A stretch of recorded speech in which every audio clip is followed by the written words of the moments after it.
I want to talk about copyright and issues related to it, and why I don't really want to go after people that use my stuff in their own productions, because that's not the goal I have as an artist or a philosopher or somebody who's like an activist.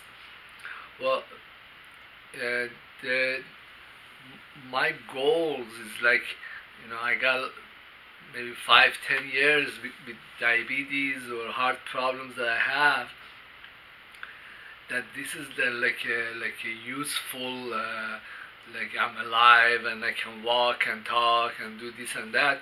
And so I don't want to spend this time going through the court systems and pursue this company or that company over copyright infringement.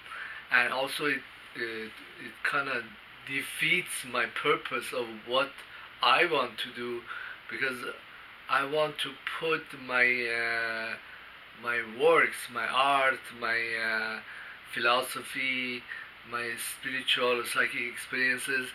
I want to put them out so the public can have access to it.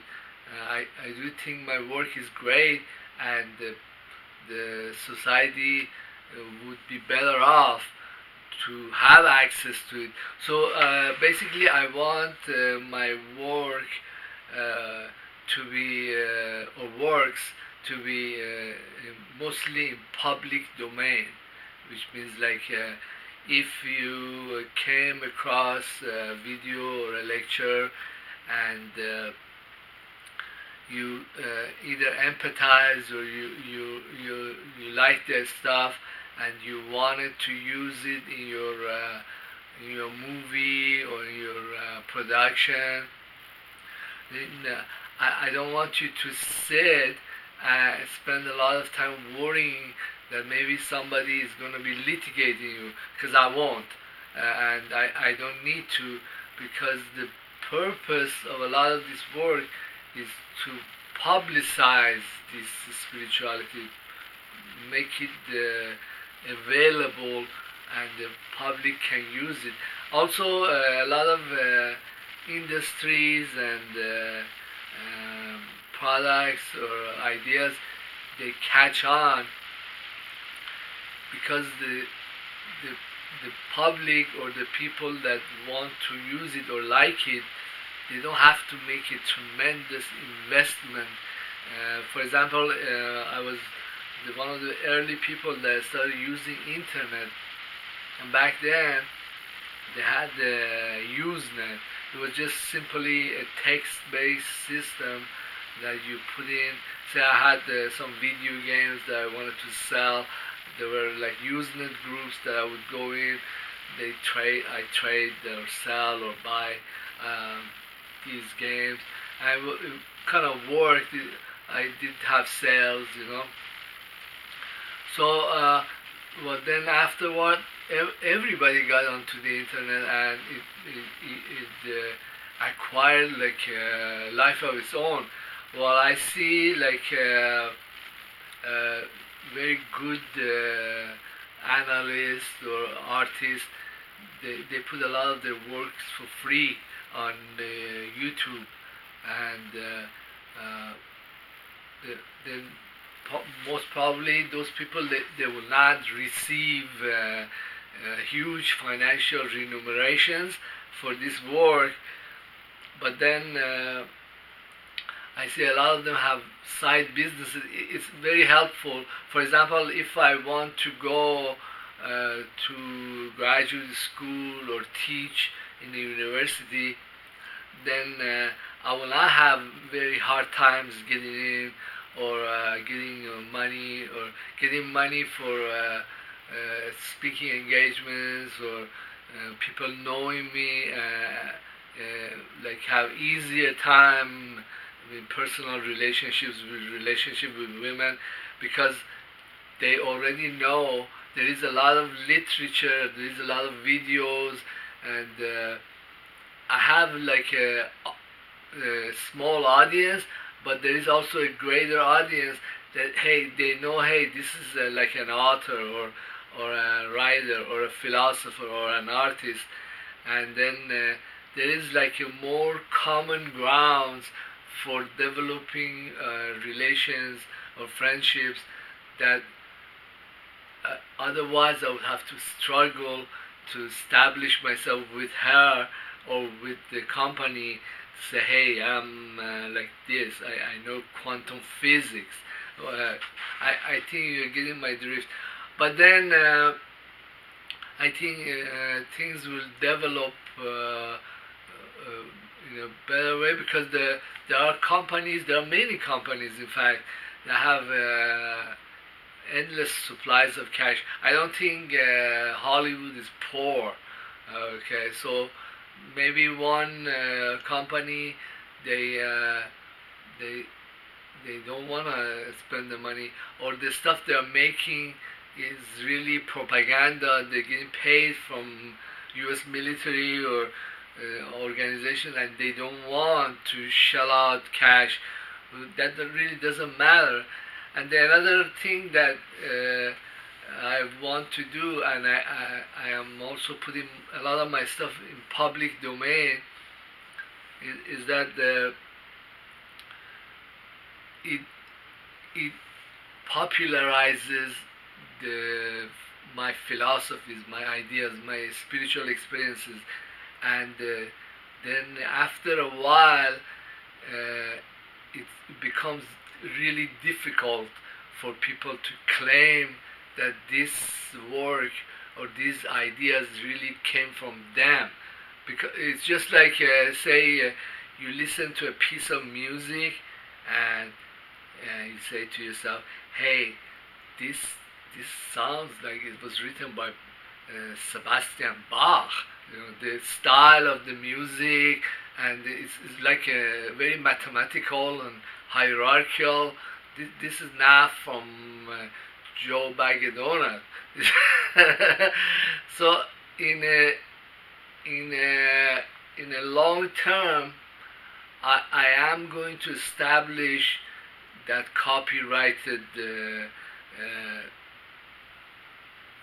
ownership of the works, because it has a flavor or a direction or a way of its own, and then once it becomes widely adopted, even though some artists or some thinkers, they take it and put it under their own name, it acquires so much publicity that it becomes almost impossible to like say, hey, this didn't come from Hassan.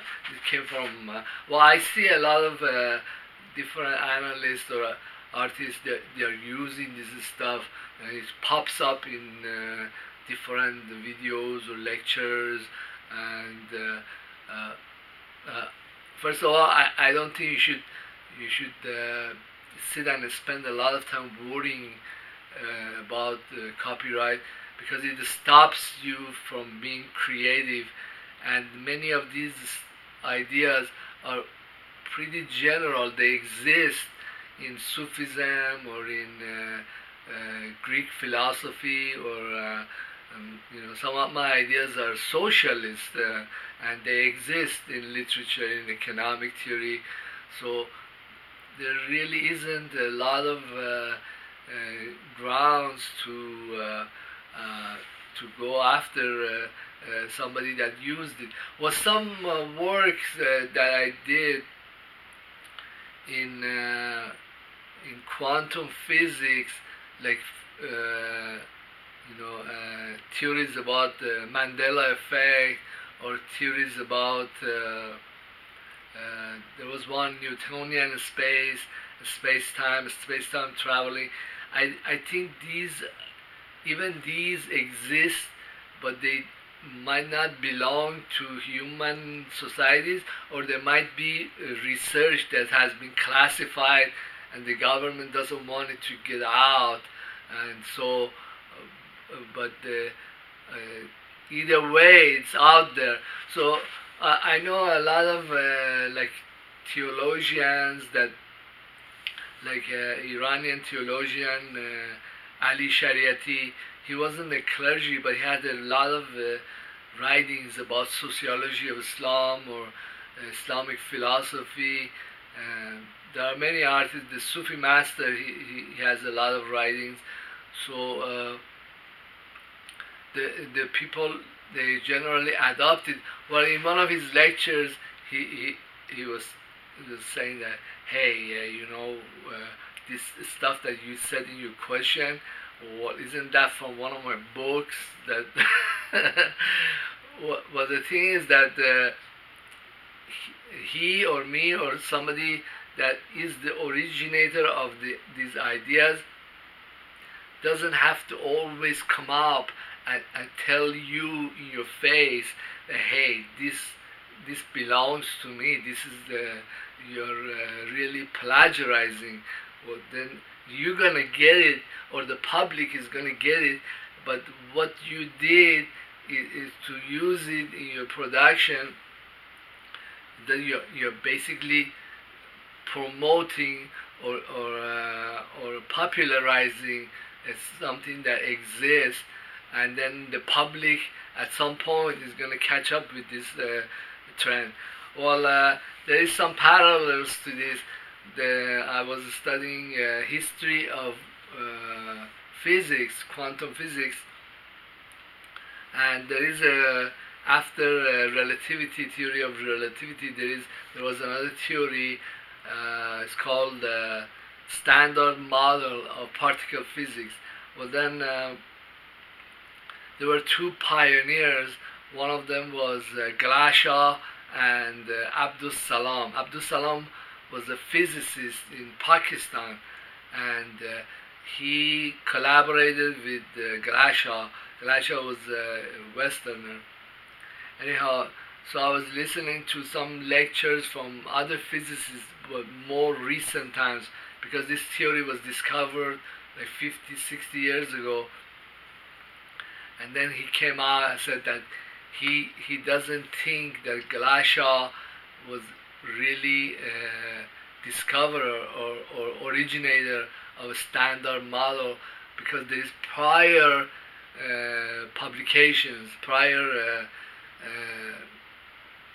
physics articles that were written by Abdus Salam that theoretically outline all the elements of the standard model.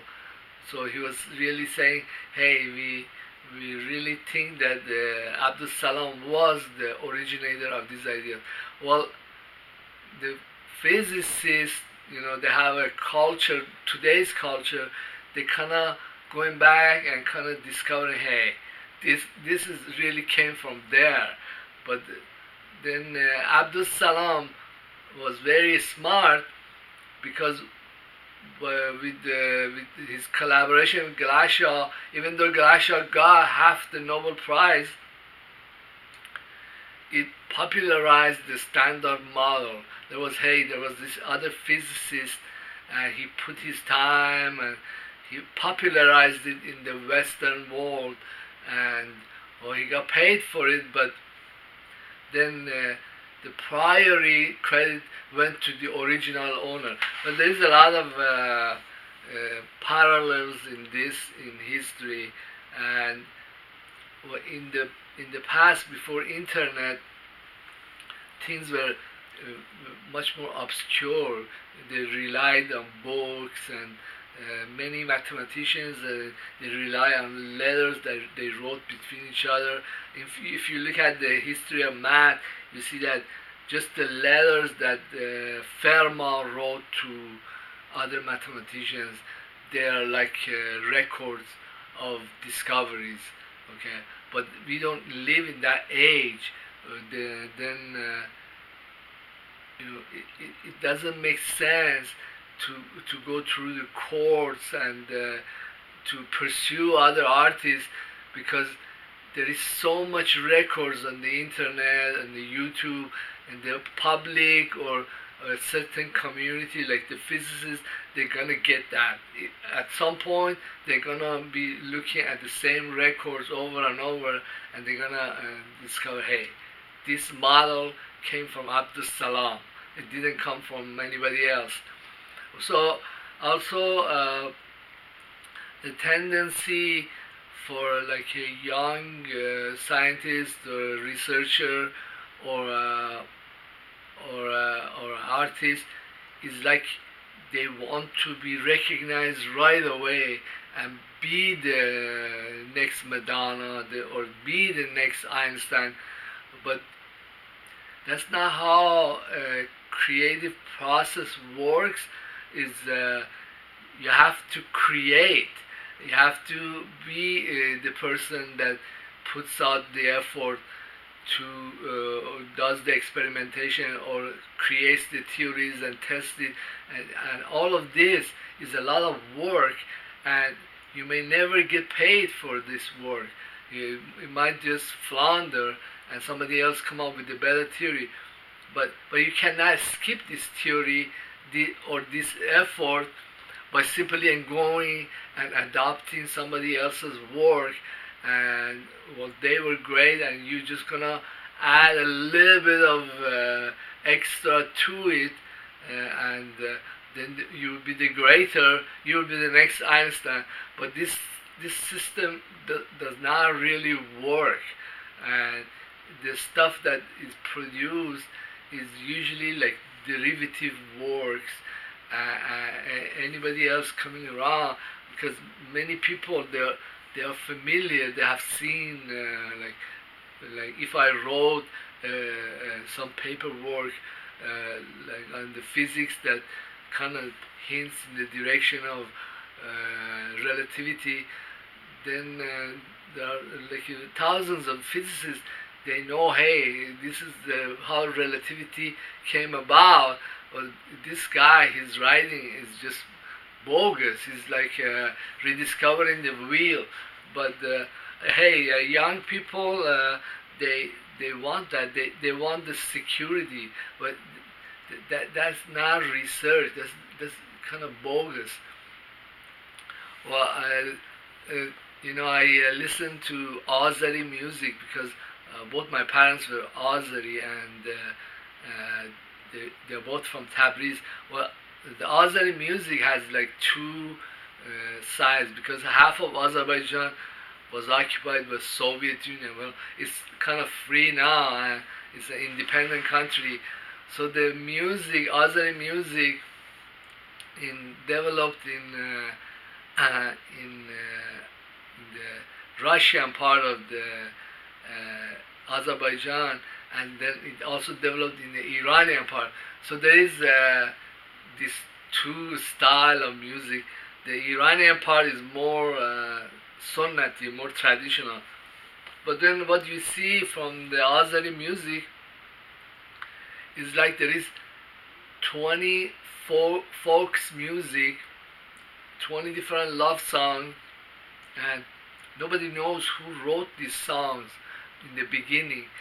But when the when the Azeri singers come out, they all sing the same kind of music, but with different styles. Some is the Azeri that's in Iranian Sunnati, and the other ones is the Azeri like Lola Ahmadova sings, is more like Western, but it's all the same collection of 20 or 30 songs that some older, like maybe a century or 2 centuries ago, some good musician, he wrote it down, and nobody really knows who wrote Bugala Dashligala, which means it's a love song. But every singer comes sings the same song. There is another one. It's called Chal Chal. All kinds of places. Well, I was looking at the Kazakh music, and Christina, what's her name? Christina Channels. I think she's another kind of Turk, that they're mixed race. They're like Azeri, but their race is like white and Asian mix, and she was singing Chal Chal, but the words they were like I thought that it was like a Russian song, but then after a while I was listening to it and said, hey, this is Chal Chal, this is the same as the Azeri song. But I guess many people, they want to skip a step, and something that's already been written and well versed, and then just we're gonna add something to it, make it real fancy, or sing it with the Western style. And hey, this I'm the original, but that's not true. At some point, people are gonna wonder, where did this come from? This music, this Chal Chal, or Barigal is another song. I wanna know. Then this goes on in other fields too, like I was reading history of math, and nobody really knows who came up with the base 10 way of number system, which is a lot easier than what they had in ancient times. Babylonian, it was a sexagesimal, which was based on 60, because 60 is easy to divide to many parts. But the 10 system is more natural to human, because our fingers are 10 hands and 10, and we can kind of easily count in that. But they had done some research. They found out that this system didn't come from Greece, didn't come from Arabia or from Babylon. It was actually discovered by some unknown person, like Indian mathematicians, and then it was widely adopted everywhere. Even Europe wasn't using it till like after Middle Ages. It's very strange how things progress. But the fact that the original mathematician didn't press for propriety or name recognition, it helped this system to be widely adopted, because the system progressed or was adopted based on its own merit. That's what I'm trying to get at. I want what I want in the remaining time, which might be like now very much 5-10 years. I don't want to be going through the court system. I want the society or different companies or to adopt my spirituality, to adopt my philosophies or my art, and I want it to become very widespread. And then maybe in the future, there might come some benefit from name recognition by a public that has a lot more access to information than in the past. Well, anyhow, bottom line, if you need to use these works, don't spend a lot of time worrying about it.